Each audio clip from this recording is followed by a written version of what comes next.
বিসমিল্লাহির রহমানির রহিম।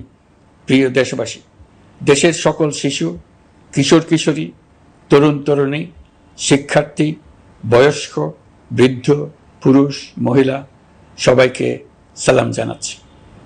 আসসালামু আলাইকুম। আপনাদের সবাইকে ছাত্র জনতার বিপ্লবে সিক্ত নতুন বাংলাদেশে স্বাগত জানাচ্ছি। গভীর শ্রদ্ধা জানাচ্ছি জুলাই আগস্ট মাসে ফ্যাসিবাদের বিরুদ্ধে ছাত্র জনতার অভ্যুত্থানে নিহত সকলের প্রতি। তাদের আত্মার মাগফিরাত কামনা করছি। তাদের আত্মত্যাগের বিনিময়ে নতুন বাংলাদেশ গড়ার শপথ নিয়ে আমি আপনাদের কাছে কিছু কথা বলতে চাই। শরণার্থীকালের ভয়াবহ বন্যায় যারা মৃত্যুবরণ করেছেন, যারা অসুস্থ হয়ে পড়েছেন বা যারা সর্বস্ব হারিয়েছেন, যারা দুঃসহ জীবন যাপন করছেন, তাদের স্মরণে রেখে আজকের কথাগুলো বলছি। বন্যা দুর্গতদের জীবন দ্রুত স্বাভাবিক করার জন্য যাবতীয় উদ্যোগ সরকারি বেসরকারি পর্যায়ে নেবার আয়োজন করেছি। ভবিষ্যতে সকল ধরনের বন্যা প্রতিরোধে আমাদের আভ্যন্তরীণ এবং প্রতিবেশীদের সঙ্গে যাতে যৌথভাবে নেওয়া যায় সে আলোচনা শুরু করেছে। প্রিয় দেশবাসী, আপনারা জানেন বিপ্লবী ছাত্র জনতা জাতির এই ক্রান্তি লগ্নে আমাকে এক গুরু দায়িত্ব অর্পণ করেছে। তারা নতুন এক বাংলাদেশ গড়তে চায়। নতুন প্রজন্মের এই গভীর আকাঙ্ক্ষাকে বাস্তবে রূপ দেওয়ার সংগ্রামে আমি একজন সহযোদ্ধা হিসেবে তাদের সঙ্গে যোগ দিয়েছি। দেশের সকল বয়সের, সকল পেশার, সকল মতের, সকল ধর্মের সবাইকে বিনা দ্বিধায় এই সংগ্রামে যোগ দেওয়ার আহ্বান জানাচ্ছি। প্রিয় দেশবাসী, লক্ষ লক্ষ শহীদের রক্তের বিনিময়ে এবং লক্ষ লক্ষ মা বোনের আত্মদানের বিনিময়ে যে বাংলাদেশ আমরা পেয়েছিলাম তা ফেসিবাদ এবং স্বৈরাচারের হাতে ধ্বংস হয়ে গেছে। আপনারা দেখেছেন আমাদের প্রতিটি প্রতিষ্ঠানকে তারা কিভাবে শেষ করেছে। দেশের রন্ধ্রে রন্ধ্রে ঢুকে গেছে দুর্নীতি। এমন এক দেশে আমাদের দেশ রূপান্তরিত হয়েছে যেখানে স্বৈরাচারের পিয়নও দুর্নীতির মাধ্যমে 400 কোটি টাকার সম্পদ করার মতো অকল্পনীয় কাজ করে গেছে নির্বিবাদে। শিক্ষা খাতকে পঙ্গু করে দিয়েছে। ব্যাংকিং ও শেয়ার বাজার খাতে লুটপাট, প্রকল্প ব্যয়ে বিশ্ব রেকর্ড, অবাধ সম্পদ পাচার, আইন শৃঙ্খলা রক্ষাকারী সংস্থাকে নিজ দলের পুতুলে রূপান্তর, বাক স্বাধীনতা হরণ, মানবাধিকার হরণ, এসবই হিমশৈলের অগ্রভাগ মাত্র। ক্ষমতা কুক্ষিগত করতে ফ্যাসিবাদী সরকার খর্ব করেছে জনগণের সাংবিধানিক ক্ষমতা ও অধিকার। দুঃশাসন, দুর্নীতি, অন্যায়, অবিচার, নিপীড়ন, বিচারের নামে প্রহসনের মাধ্যমে জনসুরক্ষা বিপন্ন করেছে। জনগণকে নির্যাতন, বঞ্চনা ও বৈষম্যের মুখোমুখি দাঁড় করিয়ে দিয়েছে। নতুন প্রজন্মের মানুষ সহ কোটি কোটি মানুষের ভোটাধিকারকে বছরের পর বছর হরণ করেছে। মানুষের এগিয়ে যাওয়ার পথে সকল ধরনের প্রতিবন্ধকতা তৈরি করে স্বৈরাচার তার নিজের, পরিবারের ও দলের কিছু মানুষের হাতে দেশের মালিকানা তুলে দিয়েছে। প্রিয় দেশবাসী, কিন্তু এই দ্বার প্রান্তে দাঁড়িয়েই আমাদের গড়তে হবে স্বপ্নের বাংলাদেশ। বৈষম্যহীন, শোষণহীন, কল্যাণময় এবং মুক্ত বাতাসের রাষ্ট্রের যে স্বপ্ন নিয়ে ছাত্র জনতা আন্দোলনে ঝাঁপিয়ে পড়েছিল, আমি তাদের সেই স্বপ্ন পূরণে অঙ্গীকারবদ্ধ। আপনাদের সবাইকে এই শুভলগ্নে তাদের স্বপ্ন পূরণে সমস্ত শক্তি নিয়ে এগিয়ে আসার আহ্বান জানাচ্ছি। তাদের স্বপ্ন আমাদের স্বপ্ন। জাতীয় জীবনে তরুণরা একটা মহা সুযোগ সৃষ্টি করে দিয়েছে। আমরা সবাইকে সুযোগ ব্যবহার করার কাজে এগিয়ে আসতে আহ্বান জানাচ্ছি। গণরোষের মুখে ফ্যাসিবাদী সরকার প্রধান দেশ ত্যাগ করার পর আমরা এমন একটি দেশ গড়তে চাই যেখানে প্রতিটি নাগরিকের মানবাধিকার থাকবে পুরোপুরি সুরক্ষিত। আমাদের লক্ষ্য একটাই, উদার, গণতান্ত্রিক, বৈষম্যহীন, অসাম্প্রদায়িক বাংলাদেশ। আমরা এক পরিবার, আমাদের এক লক্ষ্য। কোনো ভেদাভেদ যেন আমাদের স্বপ্নকে ব্যাহত করতে না পারে, সেজন্য আমরা প্রতিজ্ঞাবদ্ধ। বর্তমান সরকারের দায়িত্ব গ্রহণের মাত্র 2 সপ্তাহ শেষ হল। কর্মযাত্রার প্রথম পর্যায়ে রাষ্ট্র সংস্কারের কাজে আপনাদের কাছ থেকে যে সমর্থন পাচ্ছি সেজন্য আন্তরিক ধন্যবাদ। আমরা অনুধাবন করছি যে আমাদের কাছে আপনাদের প্রত্যাশা অনেক, এই প্রত্যাশা পূরণে আমরা বদ্ধপরিকর। যদিও দীর্ঘদিনের গণতন্ত্রহীনতা, 15 বছরের ফেসিবাদী শাসন ব্যবস্থা প্রায় প্রতিটি ক্ষেত্রেই আমাদের জন্য পর্বতসম চ্যালেঞ্জ রেখে গিয়েছে, কিন্তু এই চ্যালেঞ্জ গ্রহণে আমরা প্রস্তুত। আজ আমি সরকারের পক্ষ থেকে আপনাদের দোয়া ও সহযোগিতা কামনা করতে আপনাদের সামনে এসেছি। শুধু আমি বলবো, আপনাদের একটু ধৈর্য ধরতে হবে। এখনই সব দাবি পূরণ করার জন্য জোর করা, প্রতিষ্ঠানে ঢুকে ব্যক্তিবিশেষকে হুমকির মধ্যে ফেলা, মামলা গ্রহণের জন্য চাপ সৃষ্টি করা, বিচারের জন্য গ্রেফতারকৃত ব্যক্তিকে আদালতে হামলা করে আগেই এক ধরনের বিচার করে ফেলার যে প্রবণতা, তা থেকে বের হতে হবে। ছাত্র জনতার বিপ্লবের গৌরব ও সম্ভাবনা এসব কাজে ম্লান হয়ে যাবে। নতুন বাংলাদেশ গড়ার প্রচেষ্টা হতে ব্যাহত হবে। রাতারাতি এই পরিস্থিতি থেকে উত্তরণ কঠিন। নড়বড়ে এক কাঠামো, আমি বরং বলবো জনস্বার্থের বিপরীতমুখী এক কাঠামোর উপর দাঁড়িয়ে আমাদেরকে দেশ পুনর্গঠনের কাজে হাত দিতে হয়েছে। আমরা এখান থেকেই বাংলাদেশকে এমনভাবে করতে চাই যেন এদেশে জনগণই সত্যিকার অর্থে সকল ক্ষমতার উৎস হয়, বিশ্ব দরবারে একটি মানবিক ও কল্যাণকর রাষ্ট্র হিসেবে সমাদৃত হয়। তরুণ প্রজন্ম, শিক্ষার্থী ও জনতার আত্মত্যাগের প্রতি সম্মান জানাতে রাষ্ট্র সংস্কারের কাজে সফল আমাদের হতেই হবে, এর আর কোনো বিকল্প নেই। প্রিয় দেশবাসী, আপনারা ইতিমধ্যে জেনেছেন জুলাই আগস্ট মাসে গণ অভ্যুত্থানে বল প্রয়োগ ও হতাহতের যে দুঃসহ ঘটনা ঘটানো হয়েছে তার স্বচ্ছ তদন্ত করতে জাতিসংঘের মানবাধিকার কমিশনের প্রধানকে বাংলাদেশে এসে তাদের তদন্ত শুরু করতে আমরা আমন্ত্রণ জানিয়েছি। তদন্তের এই প্রক্রিয়া এই সপ্তাহে শুরু হবে। তাদের প্রথম দল ইতিমধ্যে এসে গেছে।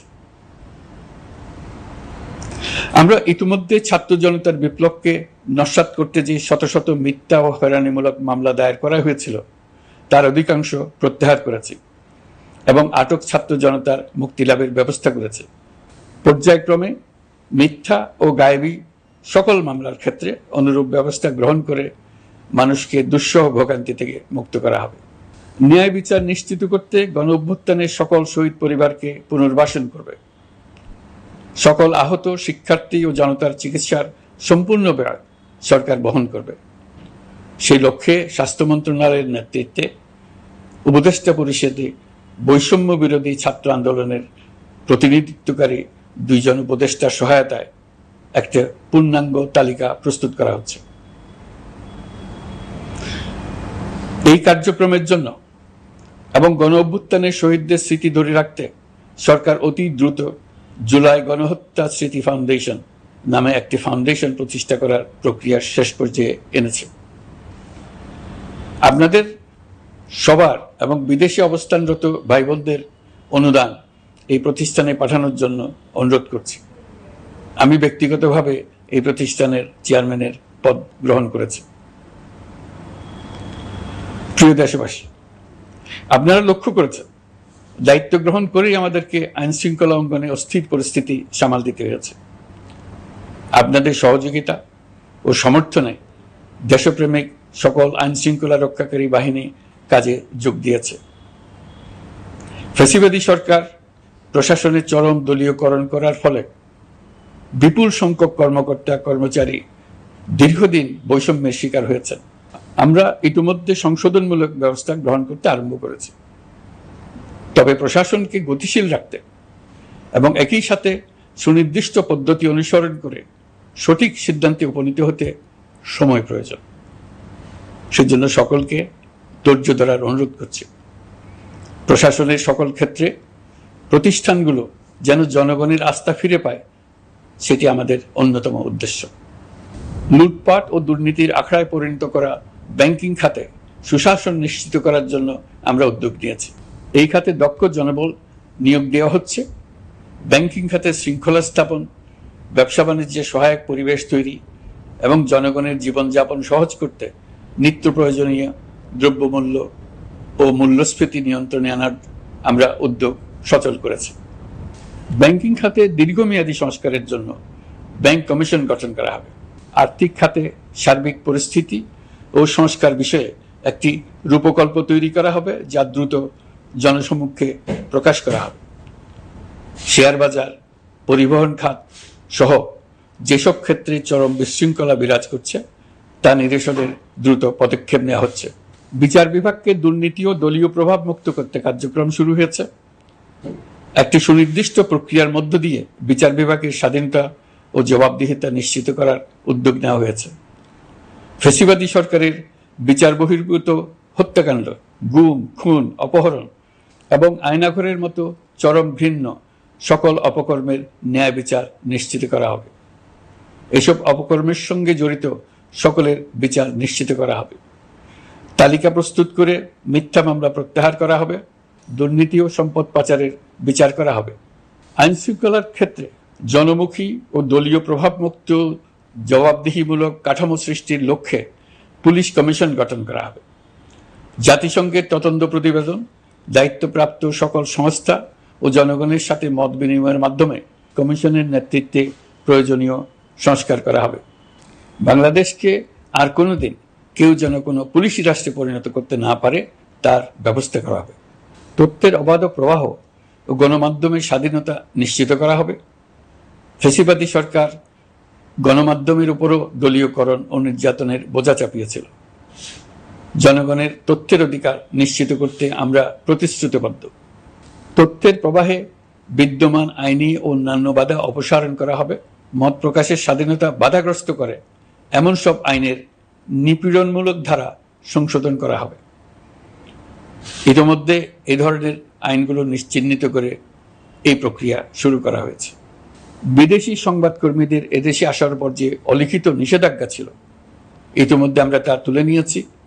বিদেশি সাংবাদিকদের দ্রুত ভিসা দিতে সংশ্লিষ্ট কর্মকর্তাদের নির্দেশ দেওয়া হয়েছে। আমরা আশা করি পরিবর্তিত পরিস্থিতিতে গণমাধ্যম কর্মীরা নিরপেক্ষ সাংবাদিকতা চালিয়ে যাবেন। শিক্ষাক্ষেত্রে চরম নৈরাজ্য প্রতিষ্ঠিত করে গেছে বিগত সরকার। আমরা তার পূর্ণাঙ্গ সংস্কারের উদ্যোগ নেব। এটা আমাদের অন্যতম অগ্রাধিকার। আপনারা জানেন, দায়িত্ব গ্রহণের পর দ্রুততম সময়ের মধ্যে সকল শিক্ষা প্রতিষ্ঠান খুলে দেওয়া হয়েছে। শিক্ষার্থীদের জন্য সৃজনশীল, নিরাপদ ও ভীতিমুক্ত পরিবেশ নিশ্চিত করা আমাদের অঙ্গীকার। একই সাথে পাঠ্যক্রমকে যুগোপযোগী করার কাজও দ্রুত শুরু করা হবে। গণতন্ত্রকে সুসংহত করতে স্থানীয় সরকার প্রতিষ্ঠানগুলোকে শক্তিশালী করা হবে এবং ক্ষমতার বিকেন্দ্রীকরণ নিশ্চিত করা হবে। ছাত্র জনতার গণঅভ্যুত্থানকে সফল পরিণতি দিতে প্রশাসন, বিচার বিভাগ, নির্বাচন কমিশন ও নির্বাচনী ব্যবস্থা, আইন শৃঙ্খলা খাত এবং তথ্য প্রবাহে প্রয়োজনীয় সংস্কার সম্পূর্ণ করে অবাধ ও সুষ্ঠু অংশগ্রহণমূলক নির্বাচন আয়োজন করা হবে।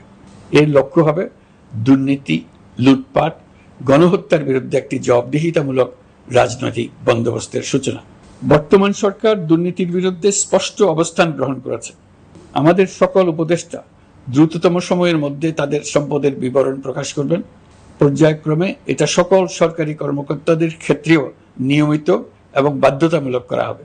রাষ্ট্রীয় পর্যায়ে দুর্নীতির বিরুদ্ধে ব্যবস্থা গ্রহণে সংবিধানের ৭৭ অনুচ্ছেদে প্রতিশ্রুত ন্যায়পাল নিয়োগে অধ্যাদেশ প্রণয়ন করা হবে।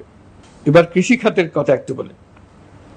কৃষি নির্ভর বাংলাদেশে কৃষকের স্বার্থ যেন সুরক্ষিত থাকে, কৃষক যেন তার উৎপাদিত পণ্যের ন্যায্য মূল্য পায়, তা নিশ্চিত করা হবে। প্রবাসী শ্রমিকরা যেভাবে বৈষম্য বিরোধী ছাত্র জনতার আন্দোলনকে সমর্থন দিয়েছে, মুক্তিকামী জনগণ তা কৃতজ্ঞ চিত্তে স্মরণ করে। তাদের প্রতি সকল পর্যায়ে সম্মানজনক আচরণ নিশ্চিত করা হবে। বাংলাদেশের স্বাস্থ্য খাত অন্যতম দুর্নীতিগ্রস্ত খাত। জনগণের জন্য পর্যাপ্ত স্বাস্থ্যসেবা নিশ্চিত করার লক্ষ্যে স্বাস্থ্য খাতে প্রয়োজনীয় সংস্কার করা হবে। এই খাতে সংশ্লিষ্ট সকলকে জবাবদিহিতার আওতায় আনা হবে। হাসপাতালগুলোকে আধুনিকায়নের উদ্যোগ নেওয়া হবে এবং সেখানে সরকারি ডাক্তার সহ বিশেষজ্ঞদের নিয়মিত উপস্থিতি নিশ্চিত করা হবে। স্বাস্থ্যসেবা যাতে নির্দিষ্ট কিছু অঞ্চলে কেন্দ্রীভূত না থাকে, দেশের সব অঞ্চলের মানুষ সমান স্বাস্থ্যসেবা পায়, সে লক্ষ্যে প্রয়োজনীয় উদ্যোগ নিতে আমরা বদ্ধপরিকর। বর্তমান প্রজন্ম অনেক বেশি সচেতন। বিশ্বের বিভিন্ন প্রান্তে ঘটে যাওয়া পরিবর্তন বিষয়ে তারা ওয়াকিবহাল শুধু নয়, তারা নেতৃত্ব দিচ্ছে। তারা যে উন্নয়নের স্বপ্ন দেখে তা টেকসই এবং পরিবেশ বান্ধব, প্রকৃতি ধ্বংসকারী উন্নয়ন নয়। শুধু জিডিপি একটি দেশের উন্নয়নের মাপকাঠি হতে পারে না। নদী, নালা, খাল, বিল, পাহাড়, বন, মাটি আর বাতাস ধ্বংস আর দূষিত করে যে উন্নয়ন হয় তা দীর্ঘমেয়াদী, টেকসই নয়। জীবাশ্ম জ্বালানির বিরুদ্ধে পরিবেশবাদীদের সাথে আমাদের সরকারের অবস্থান সামঞ্জস্যপূর্ণ। জলবায়ু পরিবর্তন রোধ করতে এবং আগামী প্রজন্মের জন্য সুস্থ একটা পৃথিবী রেখে যেতে কার্বন নিঃসরণ শূন্যের কোটায় নামিয়ে আনার বিকল্প নেই। আমাদের সরকার পরিবেশ ও জলবায়ু রক্ষায় সর্বোচ্চ গুরুত্ব দেবে। এই কার্যক্রমে তরুণ সম্প্রদায়কে সম্পৃক্ত করা হবে। ইতোমধ্যে বিভিন্ন রাষ্ট্র ও জাতিসংঘ বর্তমান সরকারের কর্মসূচির প্রতি সমর্থন ব্যক্ত করেছে। আমরা সকল রাষ্ট্রের সাথে বন্ধুত্বপূর্ণ সম্পর্ক বজায় রাখব। আমাদের পররাষ্ট্রনীতির ভিত্তি হবে পারস্পরিক আস্থা, বিশ্বাস ও সহযোগিতা। আমরা মানবাধিকার আইন সহ সকল আন্তর্জাতিক আইনের প্রতি শ্রদ্ধাশীল। আমাদের পক্ষ থেকে গুম বিষয়ক আন্তর্জাতিক চুক্তির পক্ষরাষ্ট্র হওয়া সহ বিভিন্ন পদক্ষেপ নেওয়া হয়েছে। ইতিমধ্যে পক্ষভুক্ত এমন সকল আঞ্চলিক ও দ্বিপাক্ষিক চুক্তি ও সমঝোতা বাস্তবায়ন করে যাব। আমাদের সরকার রোহিঙ্গা সমস্যার বাস্তবসম্মত সমাধানের লক্ষ্যে আন্তর্জাতিক সম্প্রদায়ের সাথে কাজ করে যাবে। আমরা জাতীয় ঐক্যে বিশ্বাসী। প্রয়োজনীয় সংস্কারের লক্ষ্যে রাজনৈতিক ঐক্যের মধ্য দিয়ে নিশ্চিত করা হবে নারী, শিশু, প্রতিবন্ধী, ধর্মীয় সংখ্যালঘু, আদিবাসী সকলেই এদেশের নাগরিক এবং সমান আইনের সুরক্ষার অধিকারী। তাদের সকলের মানবিক অধিকার সহ অন্যান্য সকল অধিকার নিশ্চিত করার উদ্যোগ নেওয়া হবে। এই জন্য আমি উপদেষ্টা পদমর্যাদা সম্পন্ন একজন বিশেষ সহকারী নিয়োগ দিয়েছি, যার দায়িত্ব হবে জাতীয় সংহতি উন্নয়ন। বন্যা কবলিত এলাকার সকল মানুষের দুর্ভোগ লাঘবে সরকার সঠিক সহায়তা দেওয়ার জন্য সরকারের যত কার্যক্রম আছে তাদের সচল করেছে। ইতিমধ্যে উপদেষ্টাবৃন্দ বিভিন্ন এলাকার দায়িত্ব নিয়ে এলাকায় গেছেন। আমার কার্যালয়ে একটা নিয়ন্ত্রণ কক্ষ স্থাপন করা হয়েছে। বন্যা পরবর্তী কার্যক্রম নেওয়া হয়েছে। ভবিষ্যতে বন্যা নিয়ন্ত্রণের জন্য করণীয় কি স্থির করার জন্য পদক্ষেপ নেওয়া হচ্ছে। দেশপ্রেমিক সেনাবাহিনী, পুলিশ, বিজিবি, র্যাবকে গুম নির্যাতনের কাজে লাগিয়ে তাদের কলঙ্কিত করা হয়েছে। তারা দেশের গৌরব। তাদেরও কিছু অতি উৎসাহী সদস্যের কারণে পুরো বাহিনীকে আমরা কলঙ্কিত দেখতে চাই না। আমরা অপরাধীদের চিহ্নিত করতে চাই এবং তাদের শাস্তি দিতে চাই, যেন ভবিষ্যতে কারো হুকুমে দেশপ্রেমিক কোনো বাহিনীর, পুলিশের, র্যাবের কোনো সদস্য হত্যাকাণ্ড, গুম ও অত্যাচারে জড়িত হওয়ার সাহস না করে।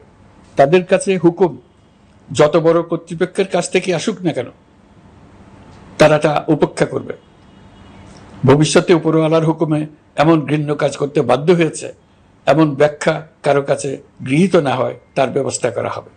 আমি দেশরক্ষা বাহিনী, পুলিশ বাহিনী এবং অন্যান্য সহল বাহিনীকে নির্দেশ দিয়েছি তারা তাদের মধ্যে যারা হত্যাকাণ্ড, গুম, খুন বা শারীরিক মানসিক অত্যাচারে সরাসরি জড়িত তাদের চিহ্নিত করে বিচারের ব্যবস্থা করতে। যারা গুম হয়েছে, হত্যার শিকার হয়েছে তাদের তালিকা প্রস্তুত করতে। তাদের পরিবার সমূহকে সান্ত্বনা দেওয়ার ভাষা আমার নাই। তাদের জীবনে শান্তি ফিরিয়ে আনতে আমরা প্রচেষ্টা অব্যাহত রাখব। আমি সকল দেশরক্ষা বাহিনী ও আইনশৃঙ্খলা বাহিনীকে তাদের উপর জনগণের সম্পূর্ণ আস্থা ফিরিয়ে আনতে সকল পদক্ষেপ গ্রহণ করতে নির্দেশ দিয়েছি। গত 15 বছরের দুর্নীতি, অর্থ পাচার ও জনস্বার্থ বিরোধী চুক্তি স্বাক্ষর, প্রকল্পের নামে লুটপাট ইত্যাদি তথ্য নিয়ে একটি শ্বেতপত্র প্রণয়নের জন্য আমি ইতিমধ্যে একটি কমিটি গঠন করেছি। আমি বিভিন্ন দেশের রাষ্ট্রদূত এবং দাতা সংস্থার প্রতিনিধিদের সঙ্গে বৈঠক করেছি এবং করে যাচ্ছি। ছাত্র জনতার গণঅভ্যুত্থানের পর দেশ গঠনের জন্য সকল প্রকার আর্থিক অন্যান্য সহযোগিতার জন্য তাদেরকে অনুরোধ জানাচ্ছি। তারা এই ব্যাপারে আগ্রহ দেখাচ্ছে। তাদের কাছে আমাদের প্রস্তাবসমূহ প্রণয়ন করে দ্রুত পাঠানোর ব্যবস্থা নিয়েছে। তাদেরকে অনুরোধ জানিয়েছি তারা যেন পরিস্থিতির কারণে অতি দ্রুত অর্থ ছাড় করার ব্যবস্থা নেন। তাদেরকেও বলেছি যে অবস্থার মধ্য দিয়ে আমরা যাচ্ছি তা যেমন একটি দুর্যোগপূর্ণ সময়, তেমনি এটা জাতির জীবনে মস্ত বড় সুযোগ। এই সুযোগকে যেন আমরা পূর্ণভাবে কাজে লাগাতে পারি, সেজন্য তাদের সহযোগিতা চেয়েছে। এই গণ অভ্যুত্থানে বিদেশে অবস্থানকারী বাংলাদেশিরা অত্যন্ত গুরুত্বপূর্ণ ভূমিকা পালন করেছেন। জাতি তাদের অবদান বিশেষভাবে স্মরণ করবে। নতুন বাংলাদেশ গড়ার কাজে আমরা তাদের অংশগ্রহণ চাইব। আমাদের একটি লক্ষ্য হবে বিদেশগামী এবং প্রত্যাবর্তনকারী প্রত্যেক প্রবাসী শ্রমিককে মর্যাদা ও সম্মানের সঙ্গে দেশে আসা এবং যাওয়া নিশ্চিত করা। সে ব্যাপারে শিগগিরই পদক্ষেপ নেওয়া হবে। বিদেশে অবস্থানরত সকলের কাছে আমার আবেদন, তারা যেন তাদের উপার্জিত অর্থ অফিসিয়াল চ্যানেলে দেশে পাঠান। দেশের অর্থনৈতিক সংকট উত্তরণে এই অর্থ বিশেষভাবে প্রয়োজন। কি কি ব্যবস্থা নিলে তাদের জন্য অফিসিয়াল চ্যানেলে অর্থ পাঠানো সহজ হবে সেটা সম্বন্ধে আমরা তাদের পরামর্শ নেব। সারা দেশ ঘুষের মহাসমুদ্রে নিমজ্জিত। কিভাবে ঘুষ থেকে আমরা মুক্ত হতে পারি তার জন্য আমাদের পরামর্শ দেন। শুধু এই কাজটা নিয়ে অগ্রসর হতে পারলেই আমি মনে করি দেশের জন্য এই সরকার একটা গুরুত্বপূর্ণ অবদান রেখে গেছে বলে স্মরণীয় হয়ে থাকবে। আমি কথা দিচ্ছি, এই ব্যাপারে আমি আমার সর্বশক্তি নিয়োজিত করব।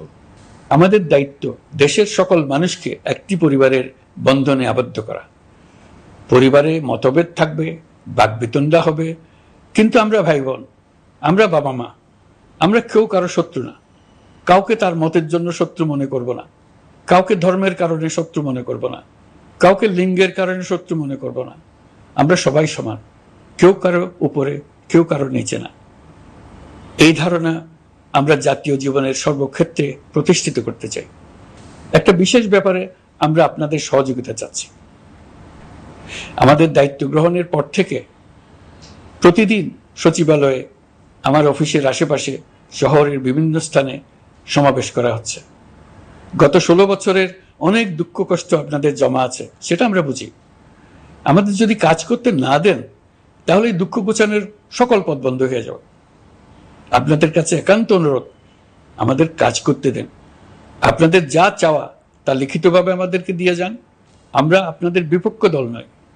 আইনসঙ্গতভাবে যা কিছু করার আছে আমরা অবশ্যই তা করব, কিন্তু আমাদেরকে ঘেরাও করে এই গুরুত্বপূর্ণ দিনগুলোতে আমাদের কাজে বাধা দেবেন না। সবাই মিলে তাদের বোঝান, তারা যেন এই সময়ে তাদের অভিযোগের প্রতি দৃষ্টি আকর্ষণের জন্য আমাদের দৈনন্দিন গুরুত্বপূর্ণ কাজে বাধা না দেন।